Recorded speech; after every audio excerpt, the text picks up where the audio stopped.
Today we have Robert Whittaker, UFC Middle Weight Champion. It's good to have you here, Rob. Thanks for having me. I appreciate it. So some people may or may not know that you have your next fight coming up with Israel Adesanya, and there's a clip in the press conference where he's taking little shots at you, and throughout the whole way through, you just stay calm. Was that does that humility come from how you were raised, or was that an accumulation of events that made you like that? I think it's a big part of just who I am. The thing is, I literally don't care. I understand that we're just barbarians in our underpants swinging.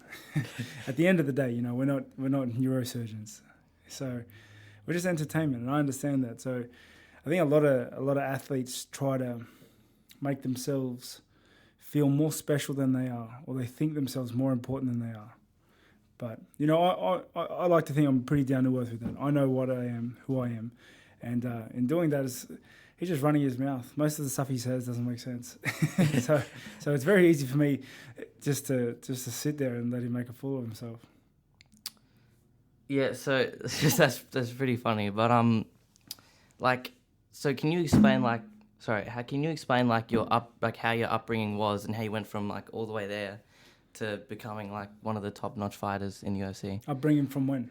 I went on your biography, and it said you came from housing commission, public school, and all that kind of stuff. Yeah. So I was born in New Zealand and moved over here with my mum and my mother and father. Father's Australian, mum's New Zealand, Kiwi, Māori, and we've been in housing commission our entire life.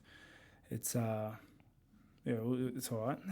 Then my parents split up, and then I ended up moving in with my father. We lived in Menai. So I grew up in Riverwood initially, and then I moved to Menai at about 10. And grew up in the Green Roofs, 601. Shout out. A little housing commission things there. And I guess growing up in housing commission in Menai was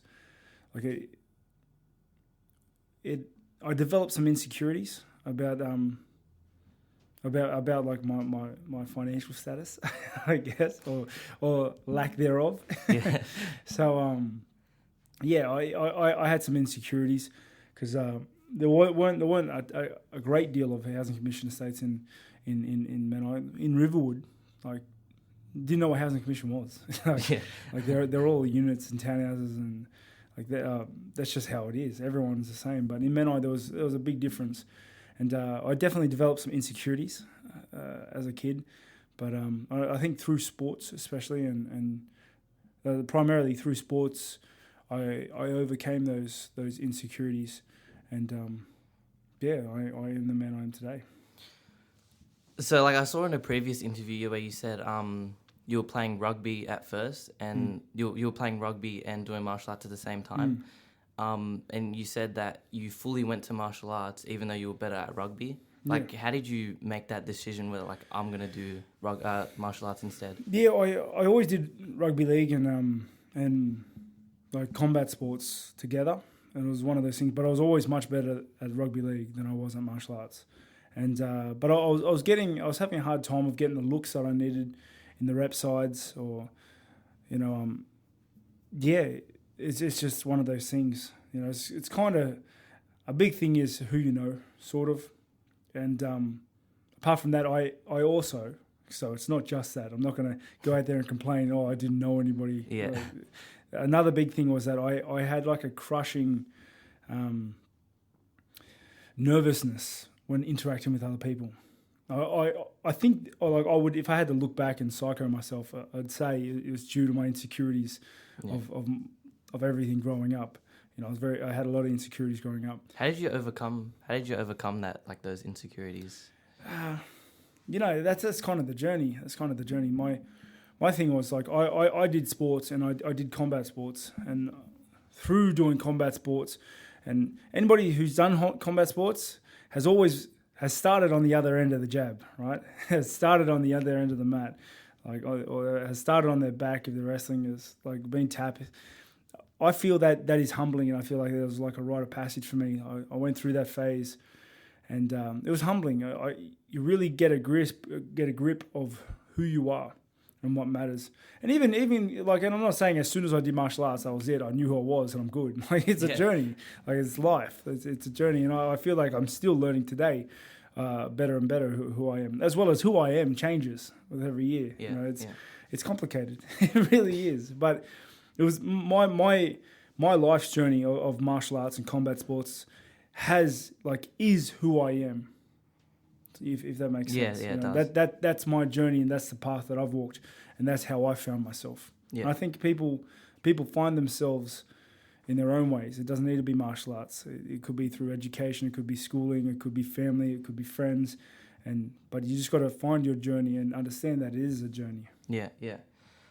So, like, a lot of people may not know that you play a bunch of video games as well, like League of Legends, Elder Scrolls. Like, we played Fortnite together. Yeah. Like, how important is it, like, that you have like downtime and relax time? Yeah. This is my thing. Like, that's what I need to do to unwind a little bit. Granted, like, sometimes, like, I'm very happy spending time with my family as well, but there are times when I'm just tired and I want to be alone and just switch off for a bit. And that's when I jump on the video games and I can just escape the world's hard tribulations. You know, it's fun. Plus, because growing up, I had that social anxiety sort of thing. Yeah. I found it very comforting when I was playing online with people when I was younger.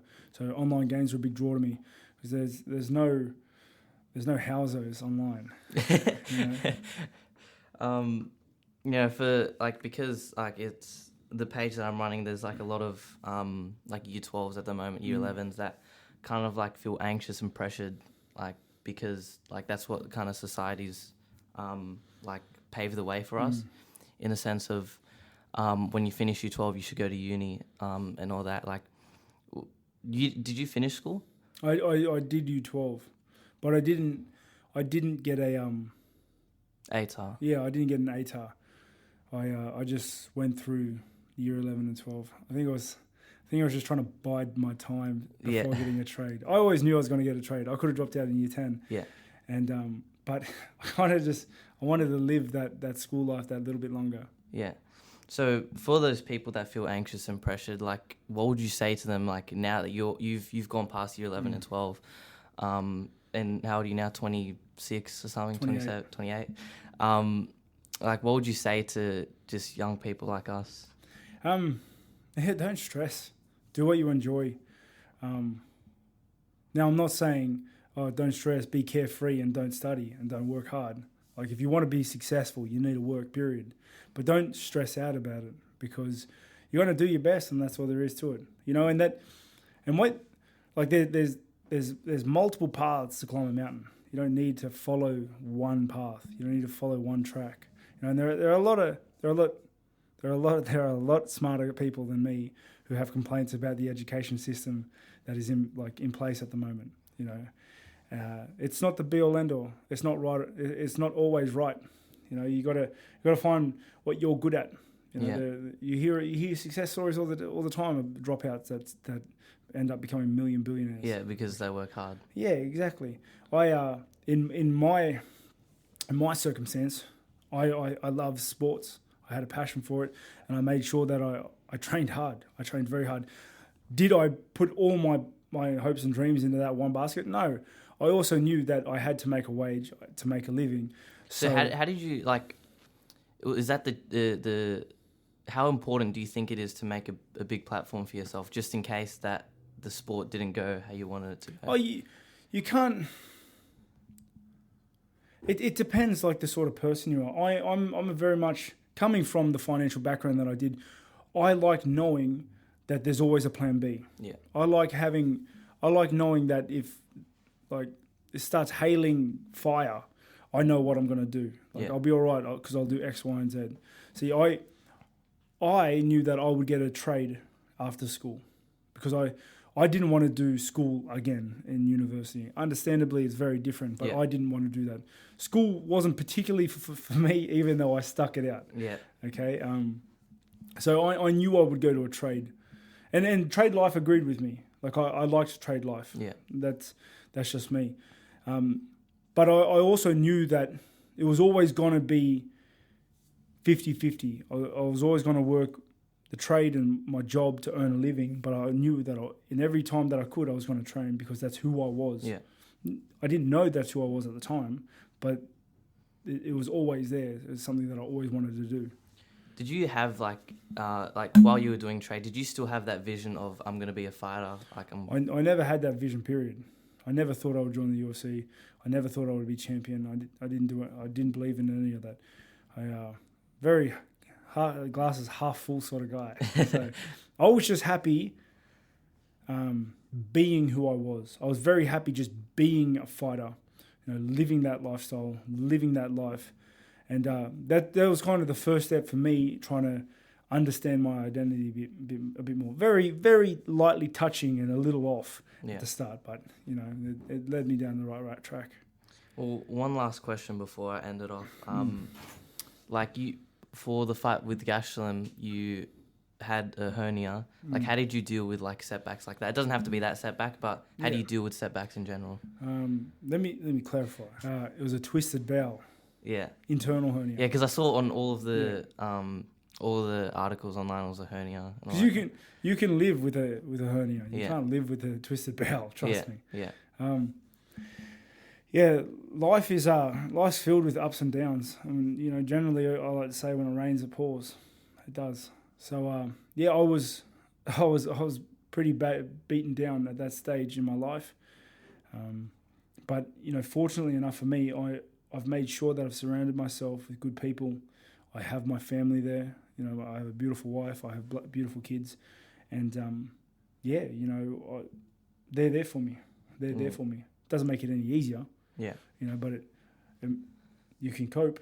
You can get through it. Yeah. You can get through it. It still sucks.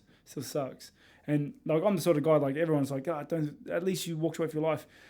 I understand that. I walked away from my life, but I still wanted to fight, and I feel like a failure. Yeah. But that's what being a champion's about, right? It's getting up when you get knocked down. Yeah. So, like, has anyone ever said to you that you've got lucky? Like, has anyone ever said that to you? No, not really. Yeah, because just because like you've got a sponsorship with Mercedes, is that right? No, BMW. BMW, yeah. Like, I do like read some of your comments, and like there's someone just trashing on like how you got lucky and all that kind of junk. Like, how do you take that into? Do you read any of them?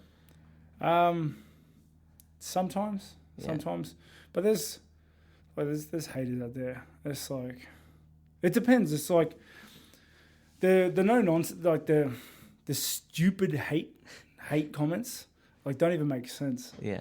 And like a guy that says, "Oh, you're lucky you got a BMW sponsorship." It's like, it's fine. You can get one too. All you have to do is fight Romero. It's like, fight him for 50 minutes and then you can have one too. Yeah. And then we'll see how lucky you are. So like those comments don't make sense. Like, they're stupid. They're like Adesanya comments. Yeah. They just don't make sense. It's the intellectual hate mail that kills me. It kills me. Yeah. But it is what it is. I have a lot of other stuff to worry about. Yeah. That's cool. Well, I'm pretty much done asking the questions. Thanks for coming on to the podcast. Thanks for having me, mate. Really appreciate it.